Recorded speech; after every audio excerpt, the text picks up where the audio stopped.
சிவபெருமானை உள்ளார ஏற்றுக்கொண்ட யாருக்குமே வந்துட்டு கஷ்டம் அப்படிங்கிறது வராது அப்படிங்கிறது நமக்கு தெரியும். அதே போல பார்த்தீங்கன்னா நம்ம எதையும் கேட்கணும் அப்படிங்கிற அவசியம் இல்லை. நம்ம சந்தோஷமா வாழ்றதுக்கு, நம்ம அவரை அடையிறதுக்கு என்னென்ன கொடுக்கணுமோ எல்லாத்தையும் நமக்கு சரிவர கொடுப்பார் அப்படிங்கிறது நமக்கு தெரியும். அதே போல பார்த்தீங்கன்னா எப்பவுமே மனதை மகிழ்ச்சியாக வைத்திருப்பது எப்படி அப்படிங்கிறத நமக்கு அவர் கற்றுக் கொடுப்பார் அப்படிங்கிறது எல்லாருமே உணர்ந்திருப்போம். அப்படியெல்லாம் இருக்கும் போது சிவபெருமான் மீது அதீத காதல் கொண்ட அந்த காரணத்தினால் எல்லாத்தையும் மறந்துட்டு ஆனந்த கூத்தாடுபவர்களையும் நாம் பார்த்திருப்போம்.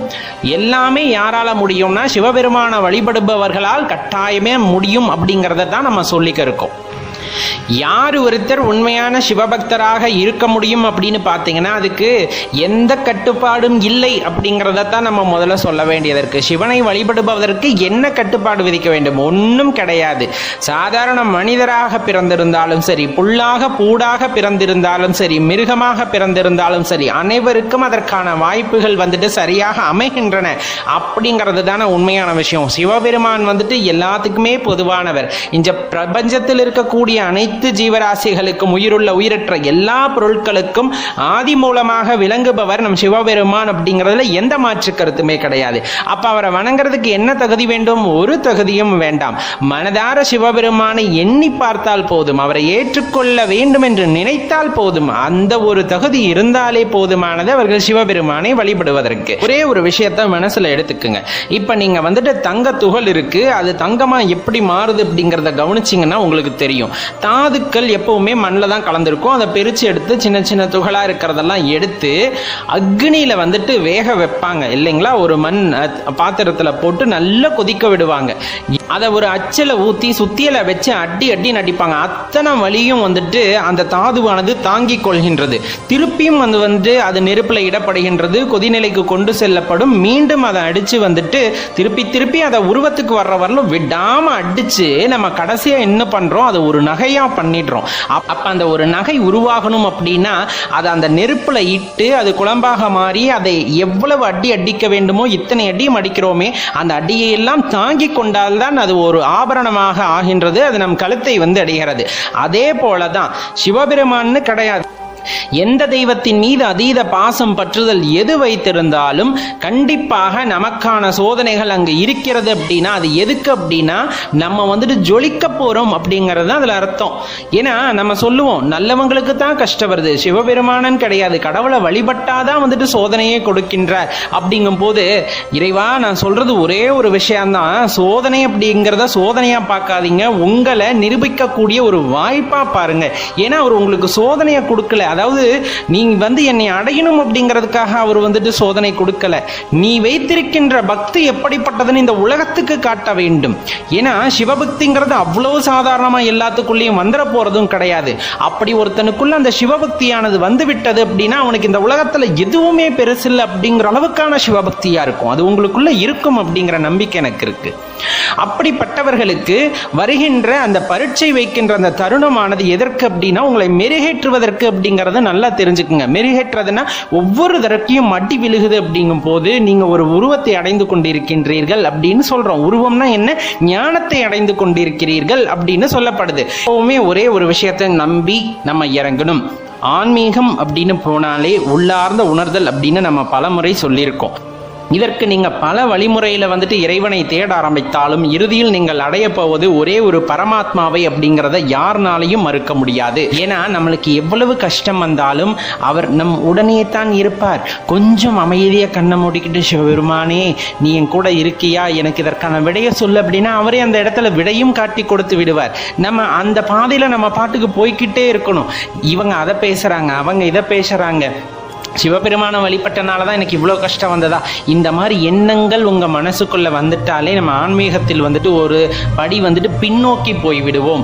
எந்த காலகட்டத்திலும் என்னுடன் இறைவன் இருக்கின்றார், அவனுடன் தொடர்ந்து பயணிக்க போகின்றேன் அப்படின்னு நம்ம நினைக்கிறோம். அப்படிங்கும் போதும் இந்த பிரபஞ்சத்தில் இருக்கின்ற ஒவ்வொரு பொருளையும் நீங்கள் சிவபெருமானாக பார்க்கும்போதும் சிவமாக பார்க்கும்போதும் கண்டிப்பாக உங்கள் மனசில் மகிழ்ச்சியை தவிர வேறு எதுவும் இருப்பதற்கு வாய்ப்பில்லை அப்படிங்கிறத நம்ம சொல்கிறோம். மனம் மகிழ்ச்சியாக இருக்க இருக்க வேண்டும் என்று நீங்கள் நினைத்தாலோ, உங்களை நீங்கள் உணர வேண்டும் என்று நினைத்தாலோ நீங்கள் சிவபெருமானை வழிபடுவது உத்தமம். அப்படி வழிபடும் போது பல இன்னல் பேச்சுகளும் பல சகிக்க முடியாத சம்பவங்கள் நடந்தாலுமே கூட அது இறைவனின் பாதத்தில் சமர்ப்பணம் செய்துவிட்டு வீறு நடை போட ஆரம்பியுங்கள் அப்படிங்கிறது தான் நம்ம சொல்லிக்க வேண்டியது இருக்கிறது.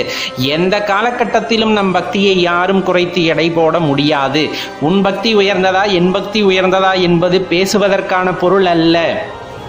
என் பக்தி என்பது என்னை பொறுத்தவரையிலும் மிக சரியானது அப்படிங்கிற கண்ணோட்டத்தில் நீங்கள் போயிட்டே இருந்தீங்க அப்படின்னா கண்டிப்பாக ஒரு காலகட்டத்தில் இறைவன் உங்களை உணர்த்துவார். நீங்கள் யார் என்பதை நீங்கள் தெரிந்து கொள்ள முடியும். அதற்கான வாய்ப்பை சிவபெருமான் ஏற்படுத்தி கொடுப்பார் அப்படிங்கிற நம்பிக்கை எனக்கு இருக்குது. அது கண்டிப்பாக உங்களுக்கும் நடக்கும் நண்பர்களே.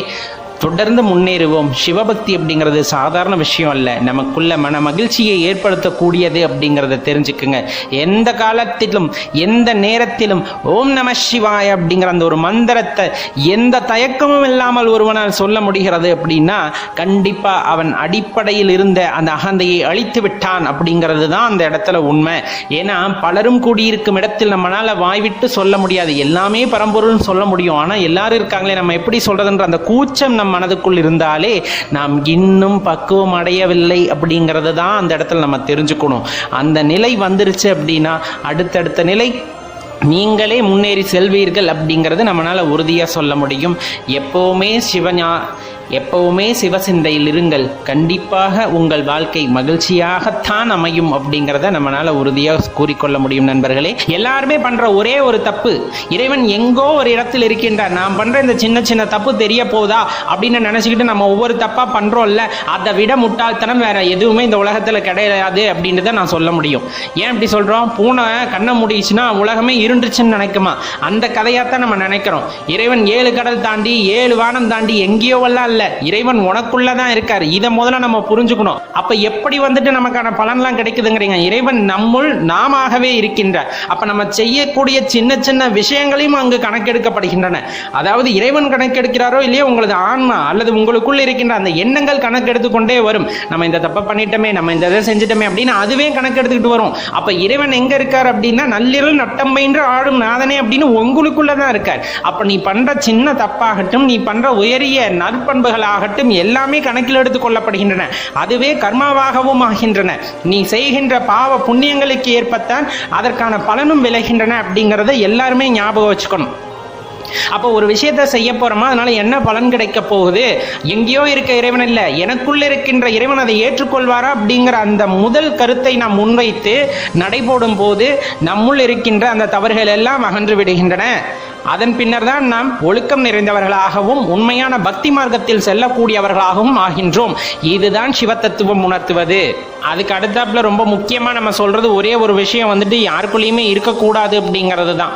இப்ப நான் தொடர்ந்து சிவ வழிபாடு செய்யறேன், சிவனடியாரவே வாழ்ந்துகிட்டு இருக்கேன், அதனால் நிறைய பலன்கள் கிடைக்குது, நிறைய சக்திகள் எனக்கு கிடைக்குது அப்படின்னா அதை தவறா பயன்படுத்தக்கூடாது. இன்னொன்னு, இந்த சக்தி எல்லாம் எனக்கு கிடைத்திருச்சு அப்படிங்கிற அகங்காரத்துல ஒருத்தர் இயங்குகிறார் அப்படிங்கும் போது அந்த அகங்காரம் எப்போது அவர் மனதிற்குள் வருகின்றதோ, அவர் சிவபக்தராக இருந்தாலும் சரி சிவனடியாராக இருந்தாலும் சரி, அந்த அகங்காரம் தலைக்கேறும் போது சிவனருளானது அவர்களை விட்டு விளங்கிவிடும். ஏனென்றால் அகங்காரத்தை அழித்து தாம் என்ற மமதையை அழித்து வருவதுதான் உயரிய சிவபக்தி அப்படிங்கிறது. அப்போ ஒருத்தருக்கு அந்த தலைகணம் ஏறுது அப்படிங்கும் போதே எல்லாமே போச்சு. அத்தனை வருஷம் 40 வருஷமா நான் தவம் இருந்தேன், 40 வருஷமா பூஜை பண்ணனேன், இவ்வளவு அருள் பெற்றனே அப்படின்னு எவ்வளோ பெருமை பேசிக்கிட்டாலும் அகங்காரம் அப்படிங்கிற ஒரு விஷயம் உங்களுக்கே தெரியாம உங்க தலைக்கு போயிட்டால் நான் தான் பெரியவன், நான் சொல்றது தான் அப்படிங்கிற மாதிரி உங்க அகந்தையானது ஏறிவிட்டது அப்படின்னா கண்டிப்பா அந்த சிவபக்திக்கு பலன் இல்லாமல் போயிடும். நல்லா தெரிஞ்சுக்குங்க.